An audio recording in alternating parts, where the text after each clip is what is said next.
Good afternoon.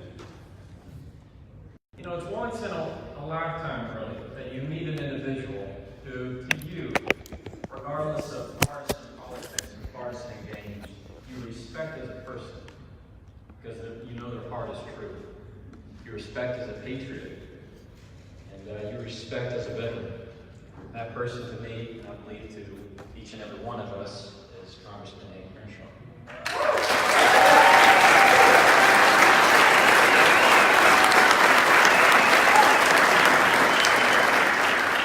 He is one of Houston's very own, and we're proud to have him and glad to have him here with us today.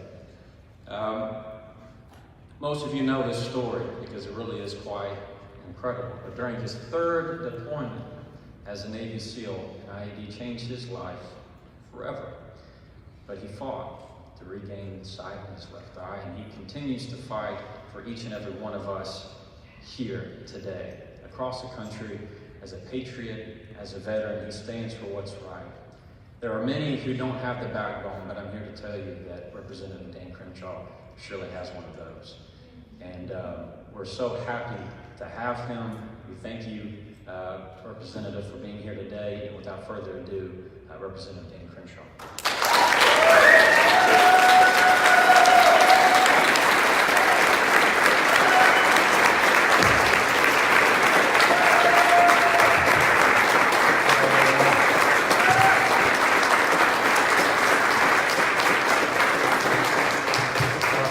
Standing ovations before you speak? Is that like, are you still going to stand at the end of the speech? I don't know.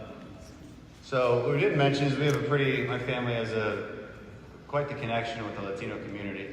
My parents are here. My stepmom is from Lima. Here they are. I'm an oil brat. Like, we grew up here in Houston, and my dad's here. He worked in the oil and gas industry, and raised us right. Told me I could build some character by working on Texas ranches in the summertime, so I did that. Didn't make any money.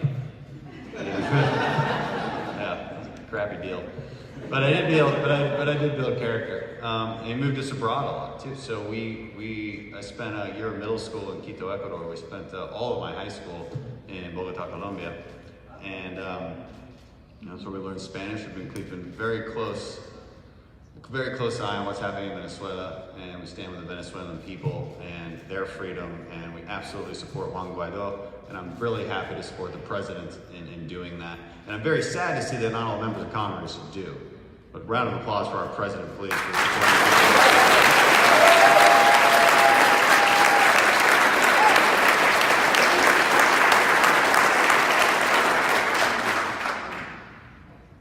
Well, the reason we gather here today is because we need an awakening among the Latino community, right? It is not default that because of your skin color or your heritage that you should vote for a political party. Political parties are an approach to governance. It's an idea. It's an idea of the way we think that our country should work, the way our government should work. It has nothing to do with where you come from, it's what you think. That's why we're here, and it's to remind ourselves of the American character. And that's what this talk today is going to be about. When you try to convince others why they might vote conservative, why they might vote Republican, it's because it stems from a very deep sense of what the American character should be. It's American ethos. It's the driving force behind the great American experiment that has created more prosperity and more freedom than any other endeavor in human history.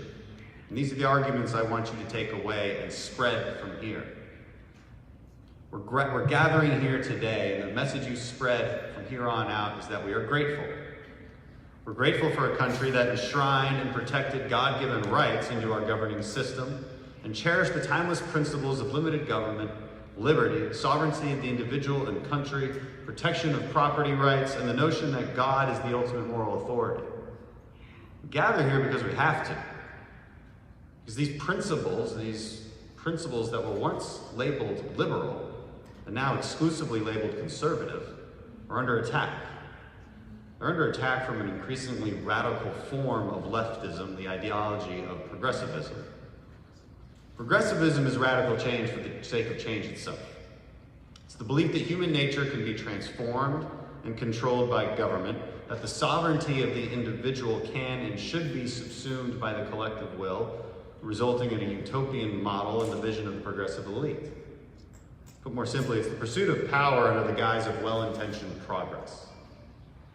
The problem here is that there is no foreseeable limit to such progress, and there's no basis upon which to judge whether that progress is inherently good, because there's no fundamental principle guiding such radical change.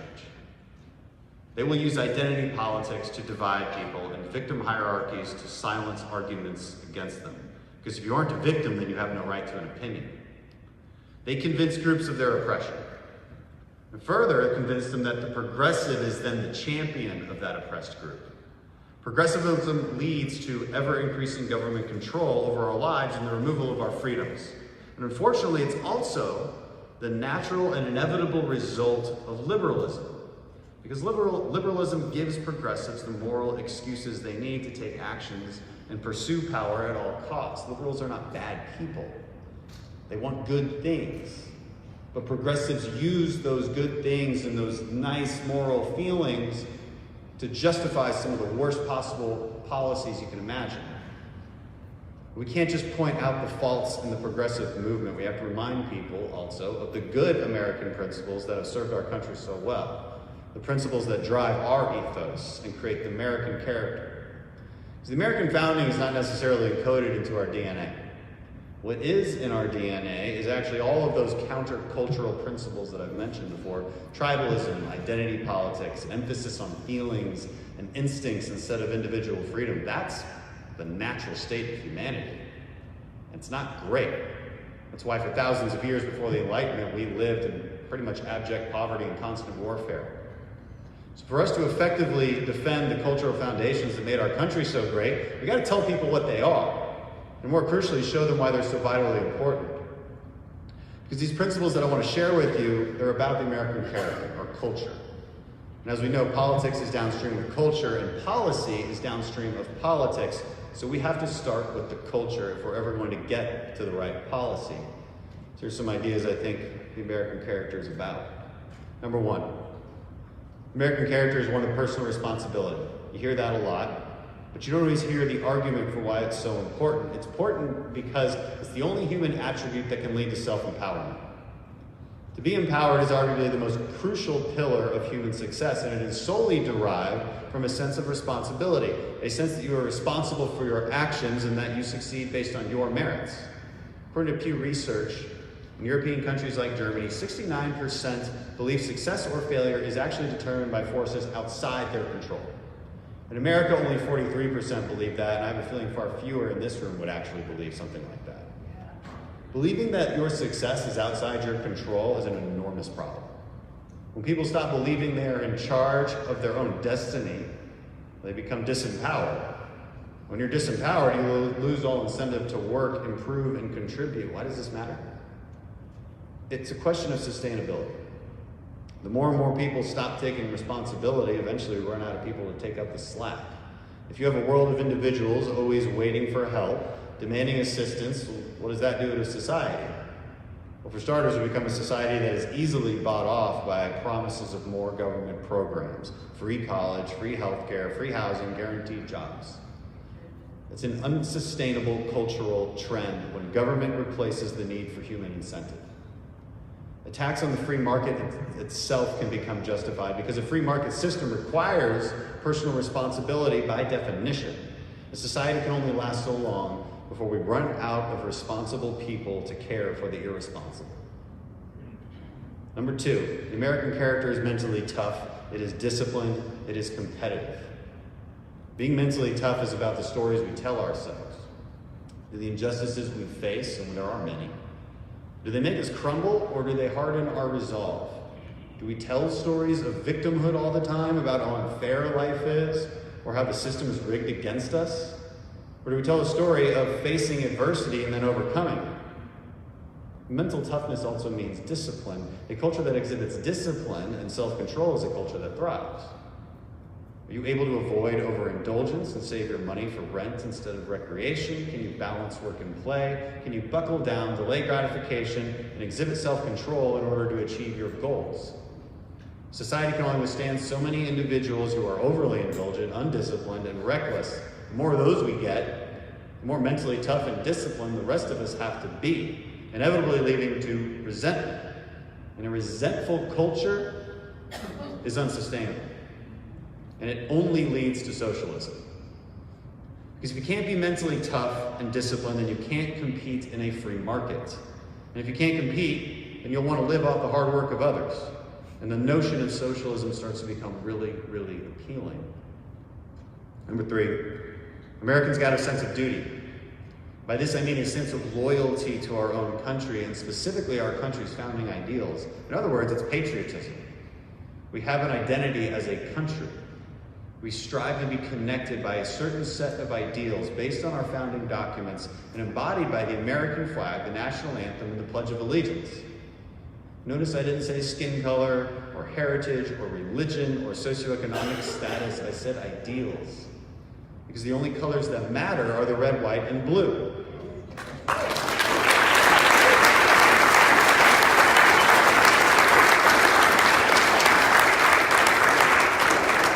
And if you lose sight of these founding ideals, then you end up with a country that is really only connected by the fact that we happen to live in the same geographical area.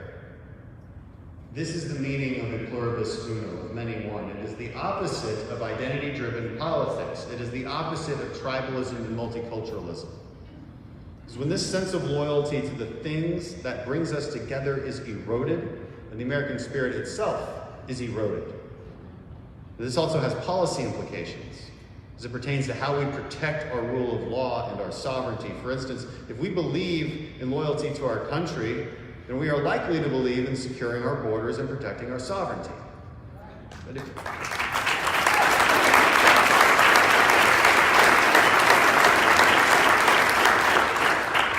if you do not subscribe to any sense of loyalty to your country or the rule of law that keeps it in order, well, then an open border policy starts to sound pretty good. After all, why bother to protect a country that you don't even really believe in?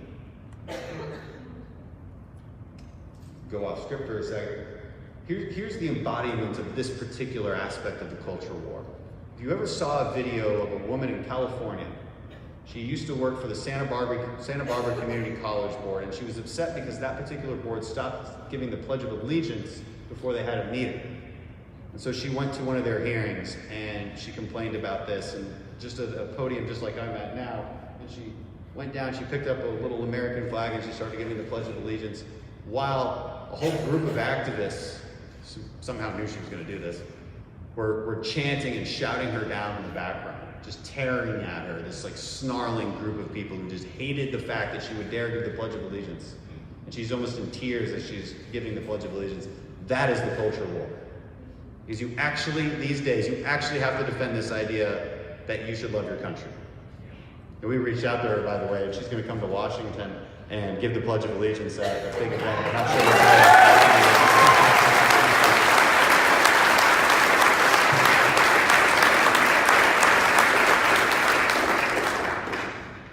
So number 4, the American character is virtuous. We're charitable, we're moral, we show respect and kindness. We are grateful for the Judeo-Christian history that provides us with that set of morals. And this is important.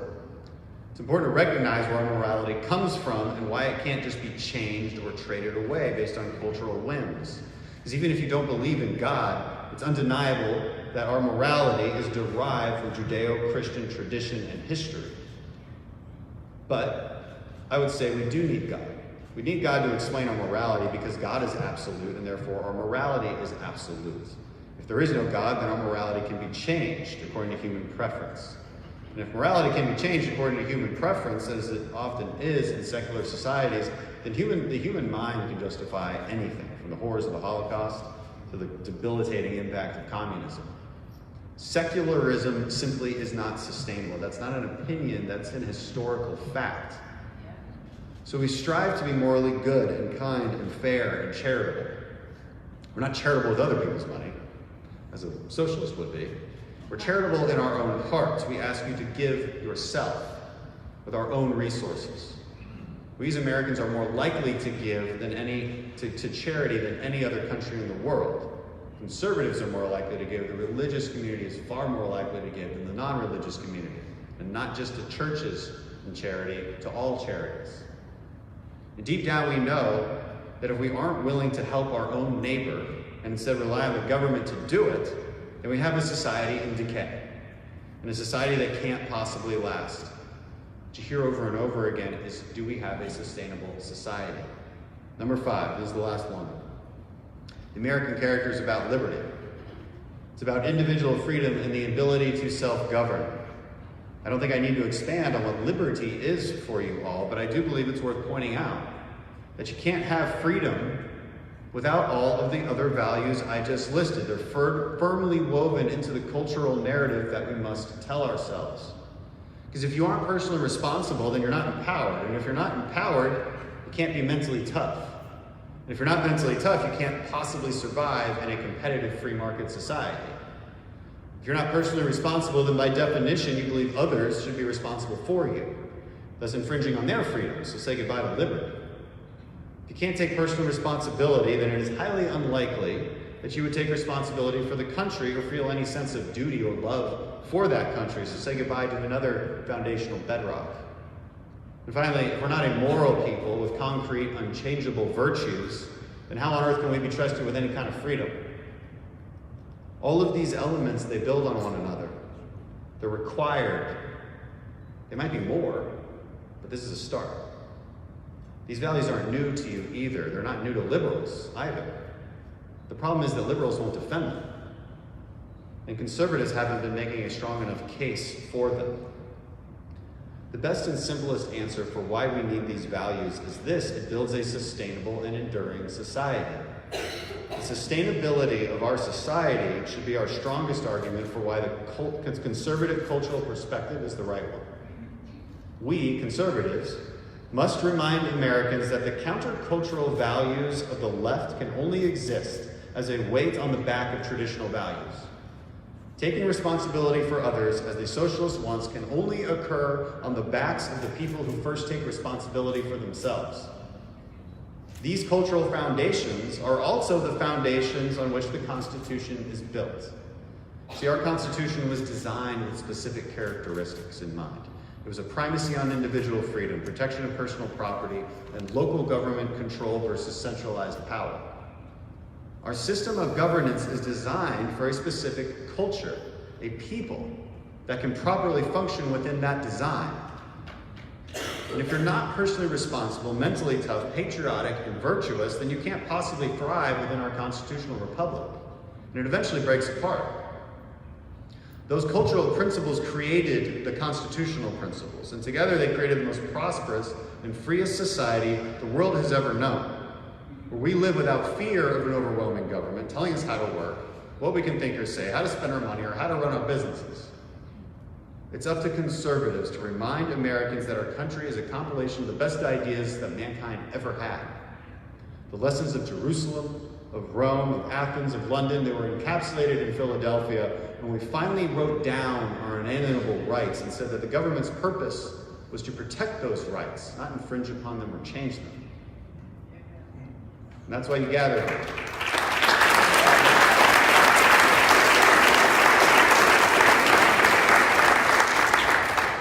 We don't define our own principles and remind the world why they matter, why they're correct, then we will lose the spirit of the American experiment.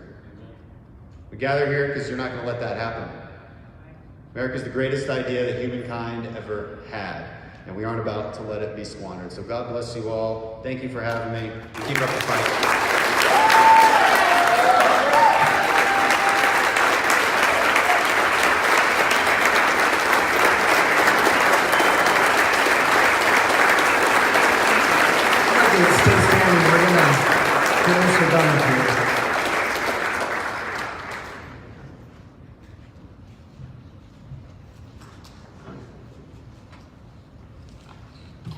All right, a patriot is someone who vigorously supports their country and is prepared to defend it against enemies or detractors.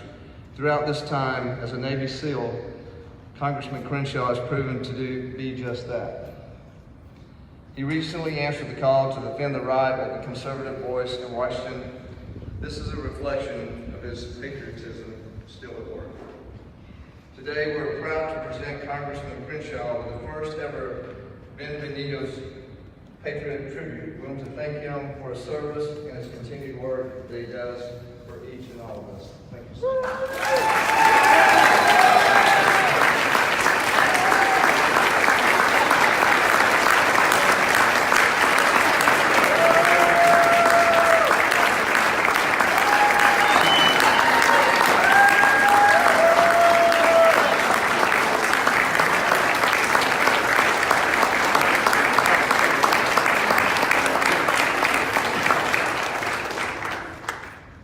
Bueno, gracias y bienvenido a la familia del Republicano.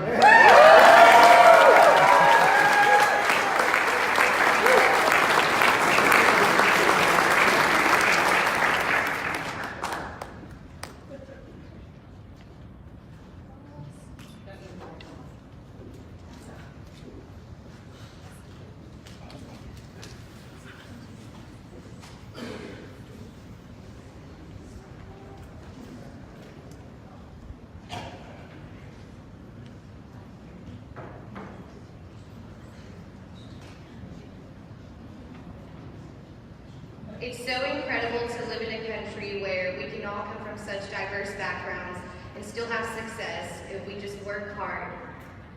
Up next, we're going to have another speaker and some closing remarks, but real quick, whenever the closing remarks are over, we want everybody to come to the front for a group picture.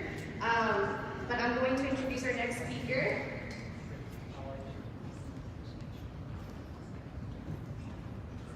So Ana Carolina, she's the Director of Hispanic Engagement for Bienvenido and our Vice President. Ana Carolina is an author, a U.S. Air Force veteran. I'm going to go try to take a picture with Mr. Crenshaw.